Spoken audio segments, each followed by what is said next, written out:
família! Estamos começando mais um podcast, Nova Aliança. E olha, vamos mergulhar aqui um pouco na história da nossa igreja e num testemunho maravilhoso, porque eu estou recebendo aqui hoje, aqui no nosso estúdio de gravação, com o Mateus, com o Sávio, do nosso podcast, meu amigo, posso dizer isso, né? Que temos muita história junta, muitas viagens juntos, que é pastor Sérgio. É muita alegria estar aqui, meu pastor. Amém. A amizade, essa aí existe de longa data e vai perdurar para sempre. Amém. Até depois do fim. A glória eterna. Vamos para a eternidade. Mas, meu amigo, vamos conversar um pouquinho aqui da história do Sérgio. Como que começou a sua caminhada com Cristo, seu ministério, se tornando aí diretor do Instituto Bíblico Quadrangular, depois do ITQ. Vamos caminhar por essa história aí. Como é que tudo começou? Bom, a história começou lá atrás, mas muito atrás, você não tem ideia. Eu tinha 12 anos. 12 anos de idade. Recebi o Evangelho Quadrangular, hein, em 1960. 1960. Isso. E no dia 28 de outubro, eu fui batizado nas águas. É interessante aqui, o pessoal localizar. 1960, a gente está falando de 9 anos após a Igreja Quadrangular chegar no Brasil. Quer dizer, estava engatinhando, estava começando a Igreja Quadrangular. Isso. E um ano antes da Igreja Quadrangular em Divinópolis. Não existia Igreja Quadrangular em Divinópolis. Exatamente. Então você está ali no meio da história. Então, dois obreiros da Assembleia de Deus, ouvindo a pregação de Gildo José de Araújo, que era um missionário quadrangular, que estava pregando em Varginha, eles foram lá e o convidaram para pregar em Lavras. E eles foram para lá, começaram em maio, em outubro foi feito o batismo. E eu recebi o batismo pelas mãos do conhecido de seu pai, conhecido do pastor Joel, o pastor Raul de Castro, de Curitiba. Sim, a família Castro, né? Família Castro. Lauro de Castro, são tantos. Lauro, Raul, havia o outro, esqueci o nome. Ele tinha a Odá, né? A Odá de Castro. Irmã deles. E quando eu recebi o Evangelho, eu já tinha fome pela palavra. Na própria igreja católica, eu buscava de coração, entendeu? Participei de catecismo. Me lembro até um dia o padre dando um catecismo, estava um grupo de meninos, ele fez uma pergunta e olhou para mim, viu que eu estava mais interessado, fez a pergunta seguinte: o que é Deus? Eu disse para ele: Deus é um homem. Não, para aí, Deus não é homem. Aí eu fiquei meio encabulado com aquilo, que eu já comecei errando. Aí me despertou: bom, agora eu tenho que conhecer quem é Deus realmente, né? Então eu buscava e orava, às vezes brincando com os meninos, dava 6 horas, toda a casa tinha um rádio. Então começava a Ave Maria, eu me isolava deles, eu sentava e ia orar, entendeu? Ia rezar. Então eu buscava a Deus, eu queria conhecer a verdade. E chega o missionário Gildo de Araújo e leva a palavra. No ano seguinte, no final do ano ele foi embora, foi para Recife. Tá? E depois ele foi para o Rio de Janeiro e eu tive o privilégio de ir à igreja dele no Rio de Janeiro. Tá? Depois ele passou para Niterói e hoje tem uma grande igreja. Depois eu soube que ele morreu parece que em 2012. Tá? Então, o João Batista, que foi um dos que levaram o missionário, ele veio para Divinópolis em 1961 e Sim. Aqui fundou a Igreja do Evangelho Quadrangular. Então, eu me considero como um dos que enviaram, né, vamos assim dizer. Então, o João Batista, que é o nosso fundador aqui de Divinópolis, ele estava lá em Lavras. Ele é de Lavras. Ele é de Lavras. Isso. E você esteve junto com ele lá? Sim, eu conheci ele, a família dele, o Joel, filho dele, né, toda a família, né? Então você foi um dos que contribuíram, que ajudaram e apoiaram. Minha família apoiou, entendeu? Então, se hoje estamos aqui vivendo esta bênção do Evangelho, com mais de 40 igrejas... Eu sou precursor dessa igreja. Meu Deus! É muita honra. Muita honra. Quanta história, hein? E, para você ter uma ideia, o grande trabalho que existe em Belo Horizonte, que foi lançado pelo Mário de Oliveira, foi já em 1970 ou 72. Foi fundado em 73. 73. Belo Horizonte, 73. Exato, 73, E nessa época eu estava entrando para o Instituto Brasileiro de Café, como engenheiro agrônomo. Tá? Então eu tinha reuniões em Belo Horizonte, eu via o movimento dele, eu via os comentários, ouvia comentários, né, do Mário de Oliveira, anunciando o Evangelho.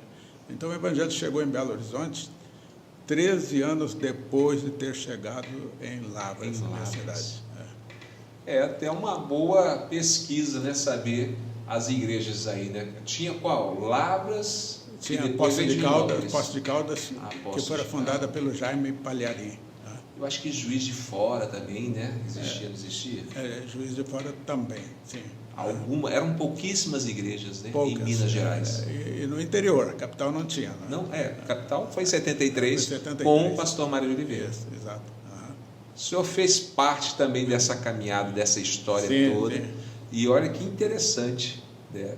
O que o senhor disse é isso, o senhor foi precursor, foi um daqueles que contribuíram para que o Evangelho quadrangular chegasse aqui em Divinópolis. Fica aqui meu agradecimento, viu? Muito obrigado, pastor. Pela história, né?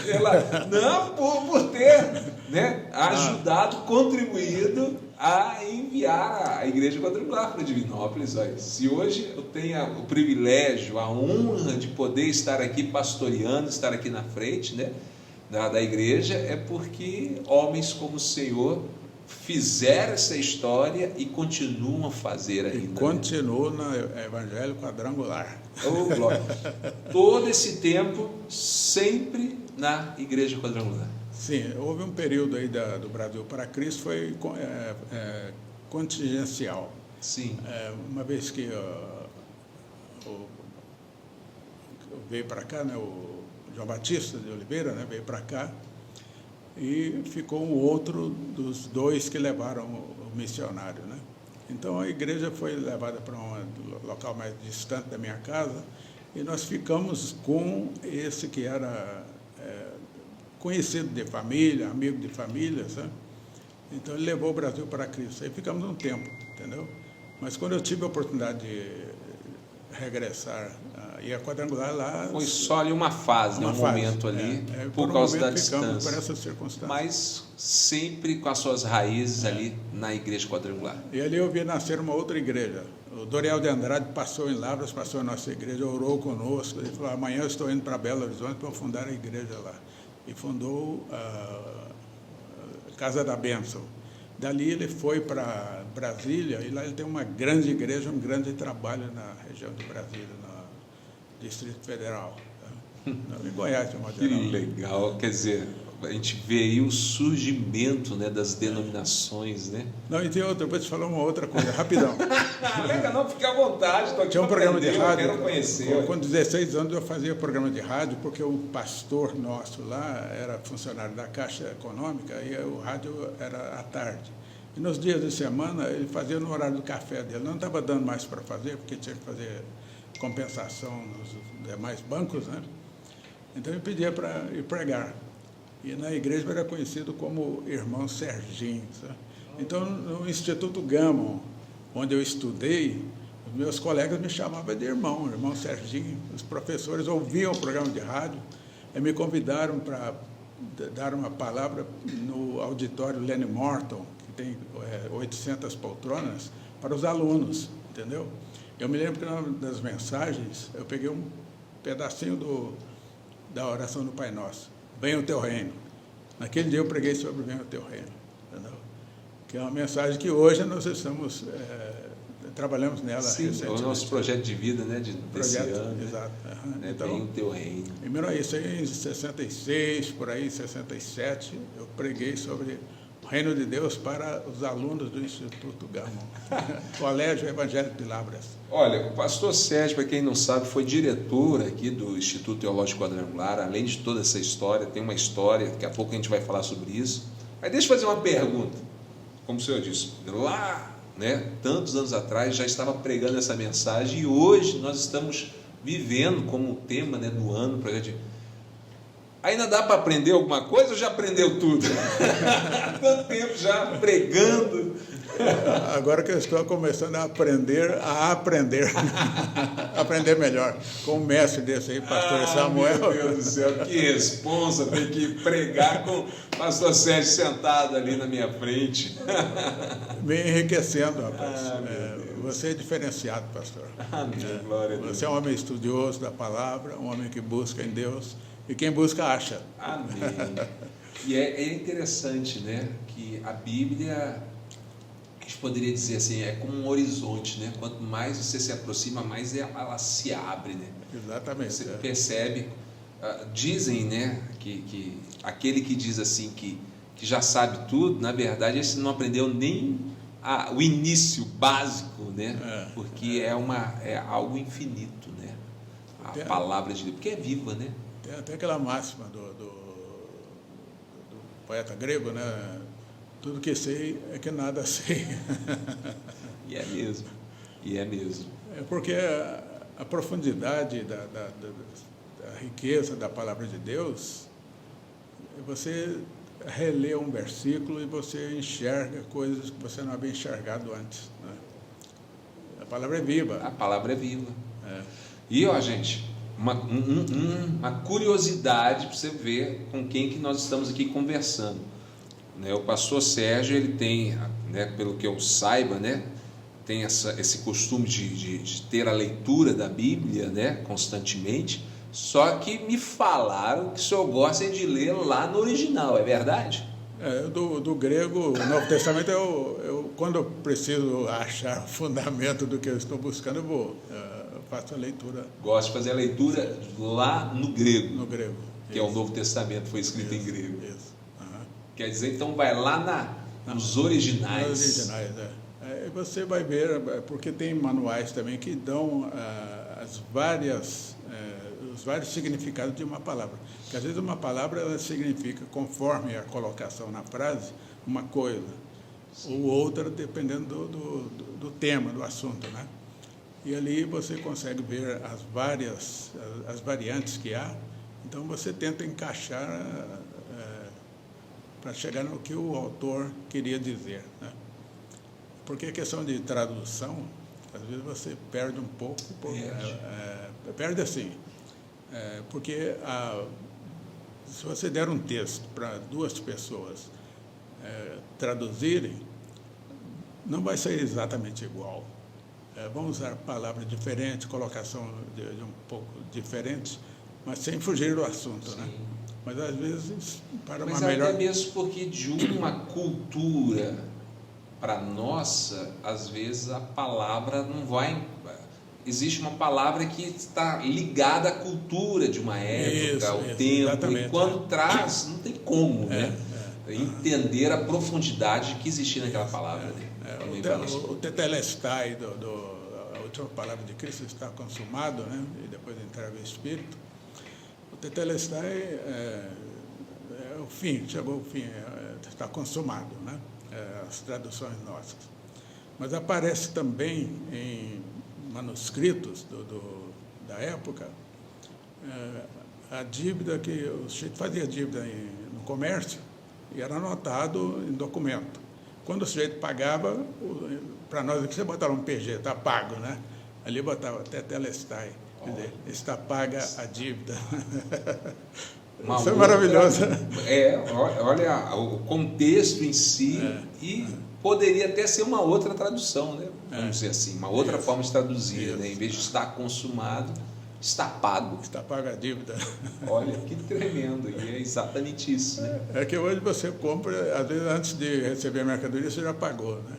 Naquele tempo você comprava no caderno e ia pagar ao final do mês, né? E o sujeito botava lá, pago. Hoje bota, está pago, PG, você já recebeu o carimbo de pago, um punhado de coisa, né? E o carimbo lá era o Tetelestai, está paga a dívida. Né?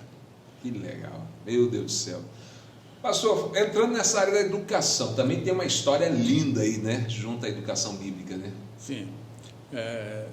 Interessante, quando garoto ainda, adolescente, eu pressentia na igreja a falta da educação bíblica, né? Eu era amigo do pastor da Assembleia de Deus, que por sinal era daqui de Divinópolis, foi para lá, fez um grande trabalho durante muitos anos, pastor Antônio Cerqueira. Eu o procurei e falei, pastor, eu preciso criar a escola bíblica na minha igreja. Eu gostaria de me matricular na escola da sua igreja, assistir às aulas para ver como funciona, ver o material, e o senhor poderia disponibilizar isso para a gente? Posso, ver quantos você precisa, eu te arranjo. Aí me matriculei, levei um amigo da igreja, nós frequentamos 3 meses, eu era aluno da classe e todos os domingos assistia. Eu comprei o material, já comecei com uma classe de escola bíblica, eu tinha 16 anos, entendeu? Aí nós começamos a escola bíblica na igreja, nessa época. Inclusive, o senhor pode compartilhar isso com a gente, dentro da quadrangular em nível nacional, o senhor contribuiu também nessa construção, né, do instituto. Eu participei de um grupo que fora criado para o desenvolvimento da cultura bíblica na igreja. Sabe? Aí contava com Júlio Rosa, que era um escritor famoso, quadrangular, com o Peixoto, né? Luiz Evangelista Peixoto. Amaralau participou também, que depois veio a ser presidente, coordenadora nacional, né? E também o Cairo Marques, que quando eu fui criar o ITQ aqui, na época do Pastor Divino, né?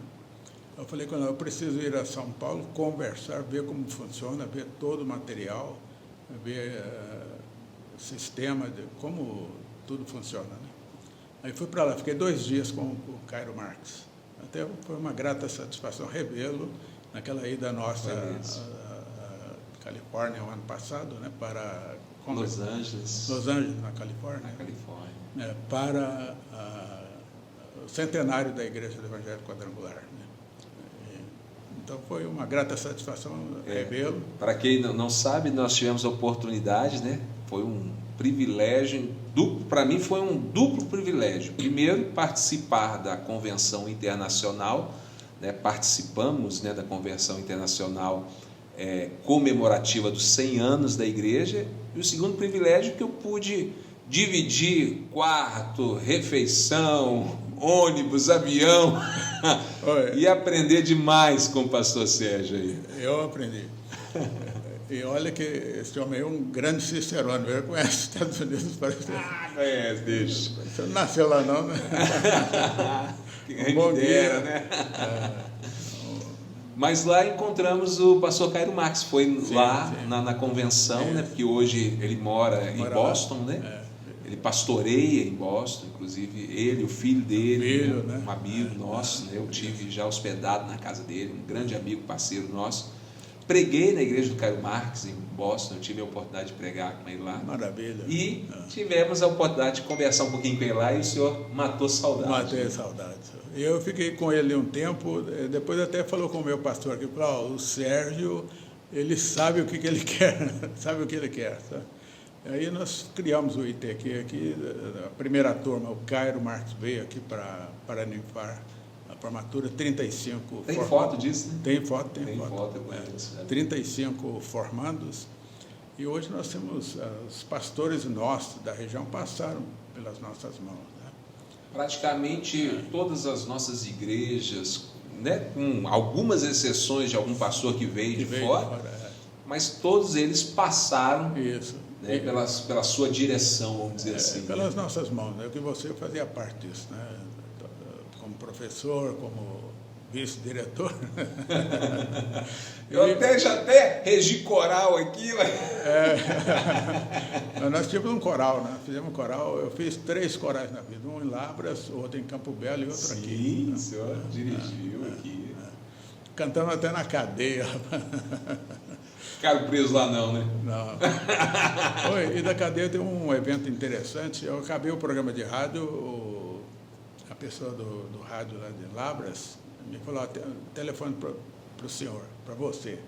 Ninguém chama, senhor, que era um menino, né? Aí ele falou, olha, eu precisava falar com o senhor pode vir aqui, eu estou aqui na cadeia. Mas você vai me achar do lado de fora com um radinho na mão, sentado aqui no passeio da coisa. Aí eu cheguei para conversar com ele, eu com a Bíblia na mão, ele com o rádio, né? Ele levantou, me cumprimentou e falou que ele estava ali cumprindo pena e ia ser solto naquela semana. E ele se converteu ouvindo a pregação pelo rádio. Tanto a pregação minha quanto do pastor Antônio Cerqueira, que era da Assembleia de Deus. Tá? E ele falou, eu cumpri minha pena e quero abrir uma igreja lá. Eu gostaria que o senhor levasse essa igreja para nós lá. Eu conversei com o meu pastor, ele falou, eu não tenho tempo, você tem? Eu falei, não, eu já estava fazendo agronomia, né? Curso de engenharia agronômica, na chamada ESAL, Escola Superior de Agricultura de Lavras. Formei em 1972. E nesse ínterim, eu já não tinha mais tempo para fazer essa viagem para pastorear outra igreja. Também não era o meu feitio, né? Aí eu falei, vou ver com o pastor Antônio Cerqueira se ele leva a igreja para lá. Fui lá, conversei com ele, falou, pode deixar que eu vou para lá. E aí foi fundada a igreja Assembleia de Deus na cidade de Carrancas, que é próxima a Lavras, com uma mediação da minha parte do indivíduo que se converteu pelo rádio ouvindo a palavra de Deus. É muita história e um ministério frutífero, né? A gente fica feliz, né, ver que dá resultado, né? Então, fale de Cristo, lança a semente, você não sabe se é essa ou se é aquela que vai germinar, está escrito na palavra, né? Então, lança. A seu tempo, a semente... A nossa missão é essa, né? É lançar a semente, né? Isso. Quem dá a vida é Deus, né? É Deus. É Deus. Pastor, a gente teve a experiência também de caminhar pela Terra Santa, né? Oh, maravilha. Foram 2 viagens, né, que fizemos juntos, não foi? Foi. Ali é o seguinte, você faz uma releitura da Bíblia, que você ler no local do acontecimento, é muito emocionante, não é? É fantástico, né? Você navegar no Mar da Galileia e ler textos de eventos ocorridos no Mar da Galileia, e você vê que 2000 anos parece que foi ontem, né? Parece que você está vendo a cena quase, né? É incrível, é maravilhoso. É ali, como você disse, o Mar da Galileia, né? É ali, né? Ali você não tem dúvida, né? É exatamente aquele local, são aquelas águas, né? Ali. Outros lugares, às vezes, igual o local do túmulo, né? Tem um túmulo católico, tem um túmulo, né, cristão, há uma certa dúvida, mas tem muitos lugares que realmente você sabe que é ali que aconteceu e que viveu, né, a história. Então é muito emocionante. É uma releitura assim, maravilhosa da Bíblia Sagrada. Né? E foi um prazer muito grande, né, estarmos juntos nessas viagens. Eu te agradeço você ter providenciado isso aí, foi iniciativa sua, né? Então funcionou muito bem. Isso aí fortalece a amizade também, né? Verdade. Muito bom. Pastor, caminhando já aqui para o final aqui da nosso bate-papo, tem muita história, com certeza teremos outras oportunidades de contar um pouquinho de outras histórias. Deixa uma palavra, eu posso dizer assim, para nós, né? Porque eu estou aqui na frente da igreja há pouquinhos anos, né? Tem uma certa caminhada, mas perto, né, da história de homens como o Senhor, estou começando, né? Então, deixe uma mensagem aí para nós, pastores, que estamos começando, né?